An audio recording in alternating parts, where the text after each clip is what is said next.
Hey guys, today I want to take you through the front yard cottage garden. It's been a little while since we've been out here. We've been focusing so much on the backyard, which I love my backyard garden.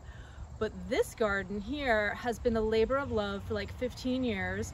And I don't know if I've ever told you about it, but my goal for this garden when I first planted it was to have an ever-blooming, colorful cottage garden that bloomed from the first signs of spring through the end of fall, and I've definitely achieved that. So today I want to focus a little bit on the flowers that are blooming right now in the middle of summer that are attracting pollinators. We've got lots of black-eyed Susans. Those are these guys right here.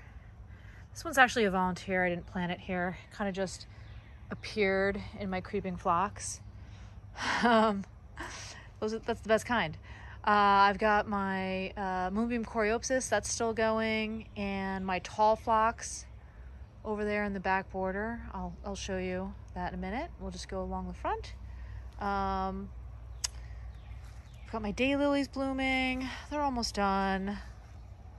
The tall phlox, I mean, isn't that so pretty? I just love that color. Again, I did not plant this here. The birds sort of dropped some seed and I had every intention of moving it, but never did. It's a little tall for this spot, so in the fall, it's gonna get a new home. These pretty white flowers are called bellflowers, and they're really pretty. They glow in the moonlight. And my catmint is done. I cut it back. I'm hoping that I get another set of blooms. And then I've got my dahlias here. My little dahlias, aren't they so pretty? Planted these in the spring, and they're gonna add a lot of fall color once we head into fall. My super wave petunias. My echinacea is still doing pretty well, though it's fading a little bit. It's not as vibrant as it once was. I've got a bunch of zinnias in here that I planted. I grew all these from seed. They were all meant for the cutting garden in the backyard, but I ran out of space and I grew a lot, so I just kind of put them in where I could. That one there is Queen Lime Orange. And then I've got some more dahlias, some pansies that I didn't pull. They're gonna come out. They're not looking so good. This is my alliums. These are summer blooming alliums. Aren't they so pretty? I'll put a little text box so you know what variety is. I got this last year from Proven Winners, and it's really beautiful. I love alliums. And then my roses, my knockout roses, got a second set of blooms. I've got some more tall phlox back there that I didn't plant.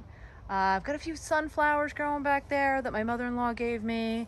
They've been struggling a little bit though. We've had a lot of rain with a lot of winds, and the stems have really taken a beating, but let's hope they bloom.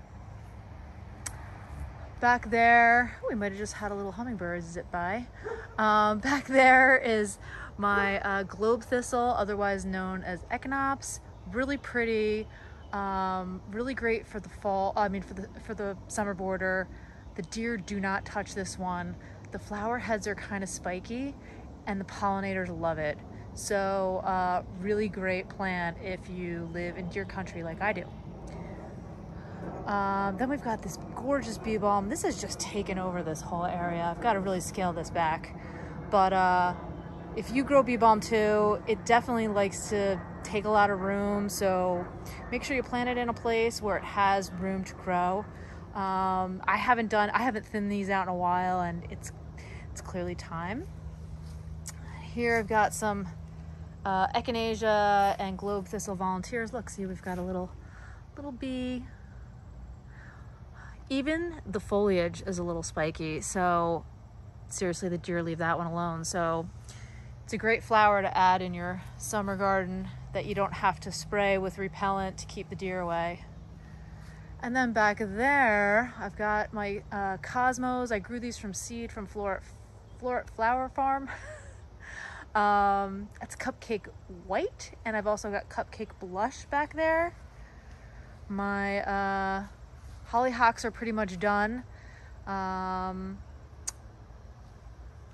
This is the first year I've ever had blooms, so I was very excited. My Sedum Autumn Joy. is starting to get its flower heads. I love Sedum Autumn Joy. It's a great 4-season plant. And again, here in my border with more echinacea, and I've got some more tall phlox, some more zinnias that I planted. I believe these are Candy Girl mix. I don't know, I had planted like 9 different varieties and they're just all over the place at this point, so I'm pretty sure this one's Candy Girl mix though. I could be wrong, but I'll have to look it up. But anyway, Cupcake Blush is the pinker one in the back there, and then I've got Cupcake White. Those are both Cosmos. Sunflower, something got to the leaves. Kind of sad, but at least I'll get a bloom. What else is blooming over here? So then we're moving over into the side garden. I call this the woodland garden. That is my oak leaf hydrangea. I love that shrub. It's beautiful. The leaves are awesome, and it gets those pretty blooms, but it also gets this brilliant red foliage in the fall, and it's just awesome.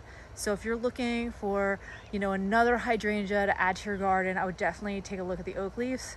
Very pretty. This one here is Cranesbill. It's just, it loves this spot, and it's like seriously huge and out of control. I gotta move some of this around in the fall. And then over here, I've got some Joe Pye that's starting to grow. It's starting to get its flower heads. Pretty soon the butterflies will really be digging that. And then I've got my beautiful ferns back here. A friend of mine gave them to me years ago. She lovingly called them Jurassic fern because they're huge and they took over, and I have to agree. But the ferns are great because I don't have to worry about weeds. I don't have to get in there and do anything, and they're just like great cover and just look so pretty. And then you can kind of peek into the backyard border and you can see kind of what's going on back there. I'll have to take you guys back there in a separate video. And then starting back from the beginning, this is on the back border by my front door, just to give you a little closer look. My moonbeam coreopsis, got my tall phlox, and more balloon flower, some bee balm back there. And I love, love, love the Summerific Hibiscus by Proven Winners.